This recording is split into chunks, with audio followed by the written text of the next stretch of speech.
ce thème donc des Lions indomptables du Cameroun. Nous sommes à quelques jours seulement et puis ce sera donc le coup d'envoi du côté du Maroc de cette Coupe d'Afrique des Nations féminines qui se joue au Cameroun hier. Le Cameroun justement qui avait été repêché, voilà, qui va donc jouer cette Coupe d'Afrique des Nations. Le Cameroun s'est préparé à Yaoundé avec à la fin un match amical face au Bénin, 3-1. C'était au stade militaire de Yaoundé en faveur des Lions indomptables du Cameroun.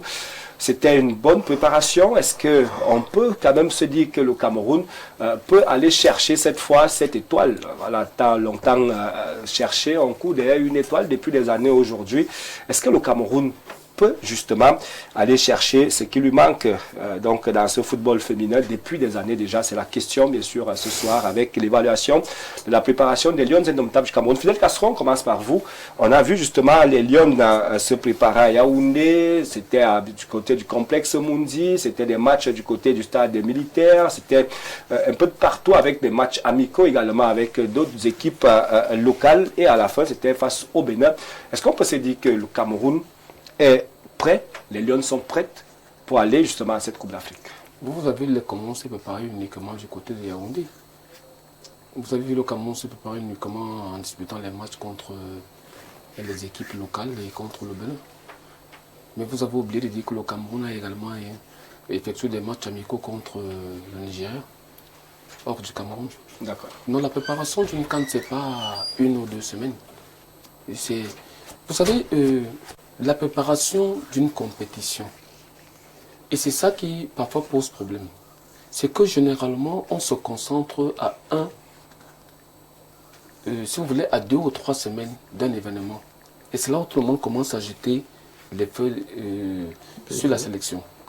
Je vais prendre, si vous permettez, je ne vais pas parler de ceux qui sont en train de nous écouter. Est-ce que vous savez que depuis pratiquement depuis 1 mois et demi, les U20 sont en stage?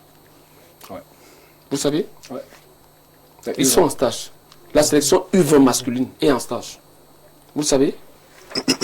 Oh ben c'est une. Ils sont en attente. C'est un stage qui n'a pas été Permettez-moi de parler. En même temps. Non. C'est pas à eux de communiquer. D'accord. Monsieur Etenbala, vous êtes journaliste. Vous devez communiquer. C'est à vous. Vous êtes journaliste, Etienne Bala. Vous avez une cellule de communication à la Fédération camerounaise de football. Je ne suis pas ici en vous tant avez, que... Monsieur Etienne Bala. Je vous comprends, Fidel Monsieur Etienne Bala, vous m'avez posé la question, permettez-moi d'édifier. Vous me posez la question, cette équipe s'est préparée comment? Je vous dis donc que vous n'avez pas fait votre travail de journaliste. Allons-y. Parce que vous ne devez pas venir sur ce plateau, vous dire que cette équipe, c'est depuis 2 semaines qu'elle est en stage. C'est faux. Je ne l'ai pas dit, je n'ai pas dit 2 semaines. C'est pour ça que j'ai pris cette en vous disant que l'équipe U20 va entamer son 4e stage avant même le premier tour éliminatoire. C'est la préparation pour une compétition. Ces dames-là, depuis le dernier match que nous avions disputé contre l'Algérie à Douala, où malheureusement nous avions perdu, où elle a été éliminée, et dans le moment où elle a été repêchée, 1 mois après, elle a commencé la préparation, pas des stages externes. Dois-je vous rappeler que la loi du Cameroun vous dit que l'État ne prend en charge que 15 jours avant le début officiel de la compétition. C'est pour ça que ça pose un problème au Cameroun. Ça pose un problème au Cameroun parce que tout le monde commence à regarder dès qu'on entre au stage interne, qui lui ne commence que 15 jours avant le début. Donc comme elles sont parties il y a 2 jours là, c'est là où tout le monde commence à comprendre qu'elles sont en stade. Non, le stage a commencé depuis. Personne ne l'a dit, Fidel Castro. Oh, mais sauf que c'est ce que tout le commandant. Non, personne ne l'a dit. Ça, c'est. Si vous voulez nous le dire, c'est. Le dernier match de Madame Mike. C'est moi qui pose la question. Quel est son dernier match? Ce n'est pas vous qui posez la question. Quel est le dernier stade de Mike? Je vous ai posé la question sur les Lions indomptables. Vous ne me posez pas la question. Je reste sur les Lions indomptables. Je suis en train de vous dire que cette équipe se prépare depuis le jour où elle a été repêchée. Elle a commencé par des stages externes.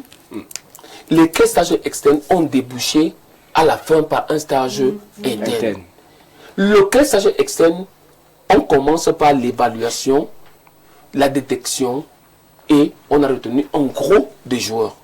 Et lorsque il y a eu une restructuration du staff, le staff a convoqué une 50aine de joueurs. Ils ont fait une évaluation laquelle a abouti à la liste définitive que vous avez aujourd'hui, qui est entrée au dernier stage interne, qui a eu lieu du côté du complexe Mundi. Mais avant Mundi, même le dernier stage externe, parce que c'est aussi une beauté de la fédération, qui les a abrités du côté du centre technique de la fédération camerounaise de football, du côté d'Oja. Oui, parce que pour la première fois, une équipe première. Parce qu'au Cameroun, on a 2 équipes premières, les Lions indomptables A et les Lions A. Pour la première fois de l'histoire, une équipe première A s'est déjournée à Oja. C'était l'équipe des Lions et cette journée avec une trentaine de joueurs qui a débouché à la liste définitive qui sont partis du côté de Mundi. D'accord. Nous sommes partis du côté de Mundi simplement parce qu'on a une question de terrain. Parce que du côté de Doja, on n'a que le synthétique. Alors que quand on va aller du côté du Maroc, c'est pas uniquement du synthétique. On a également du naturel. Il fallait aller les deux. Donc de ce côté-là, si vous voulez, ce que je dis, cette équipe s'est préparée. C'est vrai que je ne comprends pas très bien l'orientation de votre question. D'accord, merci. Mais ce que je voudrais dire avant de terminer, c'est que est-ce que les Lions se sont préparés? Oui. Mais depuis pratiquement 3 ou 4 mois, cette équipe est en pleine préparation. D'accord, merci Fidel Castro. Je rappelle que l'équipe est déjà au Maroc. On avait quelques images d'ailleurs tout à l'heure. L'équipe du Cameroun habillée par El Dabo. On avait ces images au départ bien sûr de Yaoundé. Et je crois qu'actuellement c'est l'acclimatation, bien sûr bien habillée. C'est l'acclimatation qui se passe du côté du Maroc. Eric Loga, est-ce qu'on peut espérer dans cette... Non, il faut d'abord montrer les jeux par Eric Loga. Montrer un peu les jeux par Eric Loga. Est-ce qu'on peut espérer dans cette... Non, d'abord les jeux par Eric Loga. Qui démarre le 26 juin prochain? Non, je suis péremptoire, je vais dire non. On ne va rien espérer. Je suis très péremptoire là-dessus. Et je vais remonter plus haut que Fidel Castro. Je vais repartir à la phase éliminatoire. Nous avons joué une phase éliminatoire de 40 équipes où il y avait 11 places à pourvoir. Elles se sont cassées les dents. Il a donc fallu que la CAF prenne une décision le 4 novembre 2025 pour élargir le panel des participants. Et même là, vous voyez à quel niveau on se retrouve. Même là, bon, elles ont quand même réussi avec la Côte d'Ivoire, le Mali et l'Égypte. Donc on n'est pas le seul grand corps malade. Hein? Les Lions indomptables ne sont pas le seul grand corps malade. Quand même l'Égypte, la Côte d'Ivoire et le Mali se cassent les dents, on n'a pas honte à rugir, mais de là à dire qu'on ira gagner cette coupe. Mais ça ne veut pas dire que pendant la compétition, si elle gagne, je ne vais pas jubiler, je serai bien content. On peut avoir des avis, une analyse objective et logique et se tromper. Mais je dis, avec ce qu'on a vu là, on a essayé de colmater les brèches en offrant une bonne préparation, une acclimatation longue, ce qui est une bonne chose. Mais il est tard. De colmater les brèches. Oui, il est tard. L'équipe nationale féminine a un problème de changement de génération. Et je veux aussi soulever ce problème. Je ne suis pas d'avis que les anciens footballeurs restent loin du football. Très loin, parce que les anciens footballeurs font beaucoup de désordre dans les différentes équipes. Vous voulez parler de nationales. Non, je ne dirais pas. Vous parlez d'anciens footballeurs, ça veut dire qu'ils sont dans la tanière. Des anciens footballeurs sont des poisons même pour ces équipes-là. On devrait me les garder très loin de ces équipes. Parce qu'on dirait qu'il y a l'ombre d'une certaine joueuse au passé très élogiée avec les Lions qui pèse sur les joueurs, qui a créé beaucoup de problèmes. On a vu dans cette sélection, on a vu on peut citer passer les images.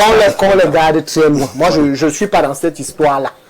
Qu'est-ce que vous cherchez là? Vous avez eu vos carrières, laissez les enfants s'épanouir. Elle est là en tant que représentant de la Fédération camerounaise de football. Représentant de la Fédération camerounaise, vous avez lu le code éthique de l'Africa Foot? Non, Gaël est là en tant que représentant de la Fédération. S'il faut qu'on parle d'elle, elle a sa qualité de membre exécutif du comité exécutif. Allez lire le code éthique de l'Africa Foot et revenez parler d'autorité. Quand vous parlez le code éthique là, je dis être élu membre du comité exécutif. J'avance des propos que je peux soutenir. Je dis bien que les anciens joueurs de l'équipe nationale restent loin de cette équipe. Parce qu'ils font plus de mal à ces enfants qui ne sont pas... Non, laissez-nous ça. Si on veut tant d'expérience, on recrute des préparateurs psychologiques certifiés et qualifiés. Lesquels par exemple? Lesquels par exemple? Bernard Choutan est diplômé. Bernard Choutan, il a eu un parchemin, mais pas un diplôme. Il est dans cette équipe. Il est dans cette équipe en tant que quoi? préparateur psychologique? Je ne pense pas. Si, je ne pense pas. Je dis, c'est sa qualité. Les anciens footballeurs, empoisonnent cette équipe. Qu'on les laisse. Vous voulez qu'on vous nomme vous? S'il vous plaît. Non, c'est pas mon domaine. Alors, vous voulez qu'on nomme qui? Je dis, elles n'iront rien faire là-bas. D'accord. Ça c'est votre avis, Emmanuel Yambi. Dites-nous. Moi, ce qui me fait rire, c'est que on a l'art du bavardage au Cameroun. Et on a l'art du bling-bling au Cameroun. Pour moi, ce que j'ai vu, j'ai une fille là-bas, hein, je ne donne pas le nom pour le moment. J'ai une fille là-bas. Et pour dire vrai, pour la première fois, j'ai vu un semblant de préparation des 2 semaines que Fidel. Pour la première fois. Pour la première fois. J'ai vu quand même quelque chose. Mais là où je ne comprenais pas, mais en fait j'ai compris. C'est qu'on ne connaît pas qui est le véritable entraîneur de cette équipe. Mais j'espère que... Entre l'IPOF et... Vous avez tout compris. Et la Camerounaise. Oui. Mais moi j'ai compris qui est entraîneur, parce que je suis un entraîneur. Ah, vous avez compris, c'est-à-dire que... je suis un entraîneur, mais le commun des Camerounais ne peut pas le connaître parce que ça ne se peut pas sortir. D'accord. Mais la seule chose que moi, j'attends de cette équipe, ce n'est pas simplement d'aller gagner la CAN, mais de montrer un bon visage d'un début de passation de génération. Est-ce qu'on va montrer le bon visage tout le temps? Oui, non, je sais pourquoi je le dis. Pourquoi? Parce que dans cette équipe, il y a 2 générations. Il y a une génération qui sort d'une compétition. Pour le moment, pour moi, c'est la meilleure compétition des femmes dans la Guinée Super League. Et cette compétition est bien organisée. Il y a encore des améliorations. Mais je pense que des filles qui sortent de là, si on les avait donné du temps de préparation, parce que contrairement à ce que Fidel dit, moi, les matchs amicaux qu'on joue, ce n'est pas la préparation. Parce qu'on nous invite à un match, on joue un jour. À la veille du match qu'on fait une séance d'entraînement, on joue. Si on donne du temps à ces équipes-là, si on avait une sélectionneur depuis qu'on a évincé mon ami Bissek, on devait commencer la préparation. Donc pour moi, je n'attends pas grand-chose. Mais je sais quand même qu'en matière d'évaluation, ils ont gagné le Bénin. Il y a les petits matchs amicaux qu'ils ont essayé de livrer. Et je vois l'enthousiasme. J'ai assisté à une séance d'entraînement. Je vois l'enthousiasme des filles. Elles ont vraiment envie d'aller démontrer quelque chose. Et pour la première fois, j'ai aussi vu quelque chose. Il y a un peu de l'harmonie dans le staff. Avec la régénération, oui. On a appris de et je suis d'accord avec Eric. Non, il faut laisser... Non, dans le temps où il dit il faut laisser ces filles, les entraîneurs, travailler. Mais ils sont en train de travailler. Non, j'ai vu, je le dis, j'ai vu maintenant tout le temps en train d'entraîner. Non. Il y a les images. Il y a les images. Non, je te le dis. Il y a les images, Fidèle. Il a ses séances. Non, il y a une séance de quoi? Il n'est pas entraîneur de cette équipe. Mais je l'ai vu entraîner. Non, c'est la préparation psychologique. Il a sa psychologie avec les ballons. Non. Donc peut-être vous n'avez pas vu les images. Vous verrez les images. Ce que vous allez voir les images de la Fédération camerounaise de football. Non. C'est les images de la Fédération. Oui. C'est pour démontrer. Pour gagner, pour moi, c'est pas une mauvaise chose. En réalité, elle est... Si on s'en tient qu'elle est dans la délégation, ça se comprend. Ouais. Oui, mais... Je vous le dis ce soir, elle y est en tant que... C'est la représentante de la Fédération camerounaise de football. Là, elle y est en tant que membre du comité exécutif. Donc là, elle a... même sur le plan... Elle est sur le plan administratif. Non, moi je ne parle même pas sur le plan administratif. C'est quand même l'une des meilleures joueuses. C'est le seul ballon d'or camerounais. Pourquoi vous voulez le lui refuser? Pourquoi le Cameroun n'aime pas ça? Je suis d'accord qu'elle assiste peut-être pour gagner les ballons d'or pour booster le moral. Au plan féminin, il n'y en a qu'un seul ballon. À la jeune génération. C'est Gaël. C'est ça que moi, c'est pas... Mais je dis les autres là, qui sont là seulement pour faire le tour de fête, qui sont là pour apporter des choses en haut. Ils sont là, on le sait, qu'ils ne sont pas là-bas pour faire préparation physique. Ils sont là pour apporter les choses en haut. Je ne donne pas le nom, mais on voit. Et il faut laisser aussi aux entraîneurs de faire les sélections. Laisser les mains libres. Et cette fois-ci, comme c'est les blancs, Non, c'est Valentine qui a fait sa sélection. C'est Valentine. Je n'ai pas dit que... C'est Valentine Peut-être tu ne m'avais pas laissé faire. Non. Je n'ai pas dit que c'est Valentine. Laissez-moi terminer. Je n'ai pas dit que ce n'est pas elle qui a fait la sélection. Vous connaissez que le coordinateur de Lyon, Fidel Castro, c'est l'IPOF. Non. Je parle de Lyon. Ah, de Lyon. De Lyon, qui est le coordinateur? C'est Martin Tungoupili. C'est Martin Tungoupili. Mais jamais... C'est la même chose qu'on a fait chez les femmes. Bon, attendez alors. Chez les femmes. Exactement. Mais chez les hommes, ça n'a pas fait autant parler. Non, si vous voulez... C'est pour ça qu'on a employé au Cameroun. Parce qu'on a dit qu'on a de Lyon, Martin Tungoupili, tout le monde est resté calme. Mais chez les femmes, qu'on a dit les profs, ça commence à faire un problème parce que Martin Tungoupili, lors des stages, vous allez le voir en septembre, il porte la même tenue que vous voyez les profs porter. Mais ce n'est pas lui qui fait un entraînement. La différence avec celui-ci. C'est lequel? Qui communique? Vous avez vu les profs communiquer? Ah bon? On lui a accordé une interview comme on peut accorder à n'importe qui. Ah bon? Merci. Fidèle, sois sûr. C'est bon. C'est ce que je n'aime pas sur toi. Tu sais que tu veux dire la vérité, mais tu veux défendre l'indéfendable. Est-ce que c'est normal? Si on va dans la nomenclature de la nomination des entraîneurs, est-ce qu'il doit y avoir un coordonnateur de sélection? Alors qu'il y a un coordinateur national des équipes nationales. Non, ça veut dire coordinateur de quoi? Ça veut dire que vous ne... Et qu'il est sur le terrain, il entraîne. C'est la différence. Quand tu entraînes, tu poses les plots sur le terrain. Je vous invite donc demain. Il a posé les plots sur le terrain.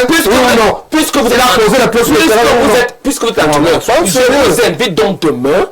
Parce que justement, il y a un séminaire qui s'ouvre demain du côté du centre d'excellence de la Confédération africaine de football en Bankomo. Je vous invite demain à aller écouter, à aller entendre. Parce que ce n'est pas aujourd'hui que ça date. Ce n'est pas avec les femmes que ça date. C'est depuis, avec les hommes. Et on a vu les résultats que cela a produit du côté avec la Coupe d'Afrique des Nations. D'accord, merci. On a aujourd'hui, il y a eu aujourd'hui une modernisation de la gestion de sélection nationale. Le résultat qu'on a fait la carte. Ah, quel résultat? Ah bon, laisse-nous le résultat là. Le fait bon résultat, c'est ton club qui a gagné la Coupe du Cameroun, qui est devenu champion du Cameroun et qui a gagné la Coupe d'Afrique des Nations. Bon, on permet à André. On permet à André de dire quelque chose. André, on ne va pas peut-être au Maroc pour être mieux représenté, mais on va quand même pour gagner. Le Cameroun mérite déjà de gagner une canne féminine. On s'en rend compte. On peut perdre au Cameroun et on dit qu'on va aller à la Coupe d'Afrique pour être représenté. On peut perdre. Non, c'est pas possible. Voilà. Non, ce n'est pas possible. Et puis, il faut dire qu'on ne part pas là-bas comme favori.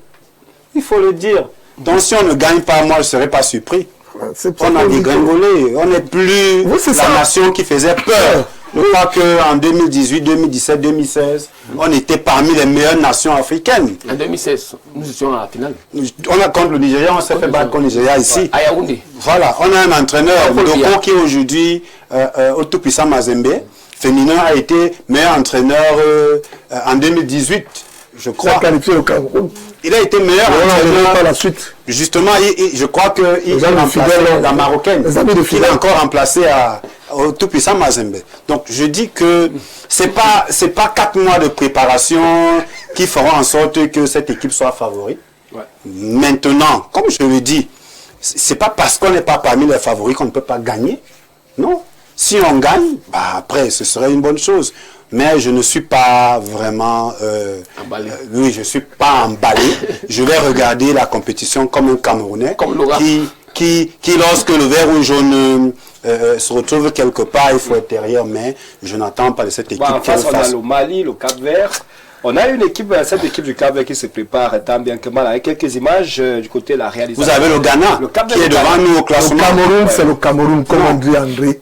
Le Cameroun, c'est le Cameroun. Laissez-nous ça, le Cameroun, c'est le Cameroun, c'est le Cameroun. C'est le Cameroun, c'est le Cameroun. Non, c'est beaucoup plus de la science que de la prédication. On ne peut pas dire aujourd'hui que le Cameroun, c'est le Cameroun du Cap-Vert.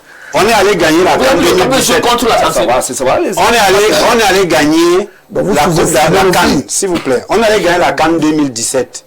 Pendant que personne ne nous attendait, on l'a remporté. Mais après, de 2017 à aujourd'hui, on se rend bien compte qu'on a du mal à atteindre les quarts de finale. Donc, non, c'est dire que ça peut arriver, un sursaut d'orgueil peut arriver. En 2017, on l'a fait, on l'a gagné. C'est ce qu'on souhaite à nos filles, parce que effectivement, elles ne sont pas parmi les nations les mieux classées. Elles ne font pas partie des nations qu'on attend justement au perchoir. Quelques messages et puis on fait un tour de table sur la Coupe du Cameroun dans un instant. Il y a ce message Messieurs l'Argentine nous ont convaincus tant sur le plan technique, physique et surtout psychologique que l'éternel Messi, le maestro Messi, l'inarrêtable et l'infatigable Messi. Quel régal est cet homme sur l'air de jeu. Lamine Yamal ne verra que du feu devant Messi. Let's wait and see. Des ambo journalistes et mesdemoiselles qui vous suit fidèlement depuis sa résidence à Ekoudo. Merci des ambo. On te regarde depuis ta maison aussi. Hein. On t'observe. Autre message, rebonsoir Étienne, nous ne nous trompons pas, les résultats des matchs amicaux ne garantissent pas l'état d'esprit d'une sélection, mais néanmoins pour moi le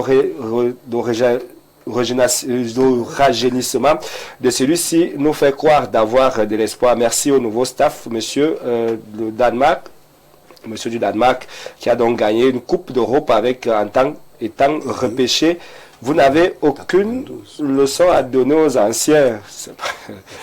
C'est toujours Mando depuis Japomaki qui revient. Autre message sur le plateau. Bonsoir au panel. Je tiens à rappeler au monsieur qui dit qu'on n'a pas pu se qualifier. Donc on ne fera rien au Maroc que les Lions n'étaient pas qualifiés pour la CAN en 2000, mais ils l'ont remporté. C'est dit depuis Mimboman. Non. C'est vrai, parce que pour lui là, bonsoir Étienne. Le jour où les Camerounais, nous les Camerounais, nous comprendrons que les autres ne sont pas des manchots, nous aurons compris que le football, le Brésil, sauf erreur de ma part, n'a pas de trophée majeur chez les femmes. On parle, mais on dit, on ne cite pas les noms, sachant prendre nos responsabilités. Chacun doit chacun doit ses résultats dans son propre domaine. C'est Jacques depuis PK8. Merci Jacques. Le message était assez difficile à déchiffrer. Bonsoir à vous le panel. Fidel Castro ne connaît rien du football. Il n'est qu'un simple journaliste qui communique pour le football. Il mélange tout. Depuis quand il est journaliste? D'abord, il faut lui dire que je ne suis pas journaliste. Hein. Les Lions ont démarré leur stage interne depuis de longues semaines qui s'était achevé par un match amical contre le Nigeria à Yaoundé. C'est Eric Douala. Eric, vous nous inventez les informations. Autre message, les Lions ont le talent pour aller loin jusqu'en demi-finale, voire finale, mais il faut garder ce groupe le plus longtemps possible ensemble et donner aux filles les meilleures conditions. Si on fait ça, le peuple camerounais peut rêver. C'est Calgon Melvin depuis une Colbisson. Merci à Calgon Melvin depuis une Colbisson. Message. Voilà, on prend donc... Non, il faut rappeler au téléspectateur qui a écrit que je ne suis pas journaliste. Vous n'êtes pas journaliste, Fidel Castro. Fidel Castro n'est pas journaliste, il est un juriste. Il est team manager. Donc, du côté de la Fédération camerounaise de football. Dis-lui qu'à l'époque, il faut faire la précision. Vous n'avez pas fini de citer Fidel Castro. Non, je vais faire la précision. Vous êtes secrétaire général. Non, je vais faire la précision parce que beaucoup confondent. Entre 2006... Fidel Castro, ce n'est pas maintenant qu'on va... Non, ce n'est pas sur le plateau qu'on va le faire, s'il vous plaît. On va passer le dernier tour de table avec le thème sur la Coupe du Cameroun de football et les clubs d'élite qui tombent. On parlait justement de ces clubs tout à l'heure. On parlait de Coton Sport de Garoua, on parlait bien sûr de Victoria United, on parlait de l'USA, l'Union Sportive d'Abomba, on parlait de Canon de Yaoundé, on parlait bien sûr de AS Fortuna. Eric Loga.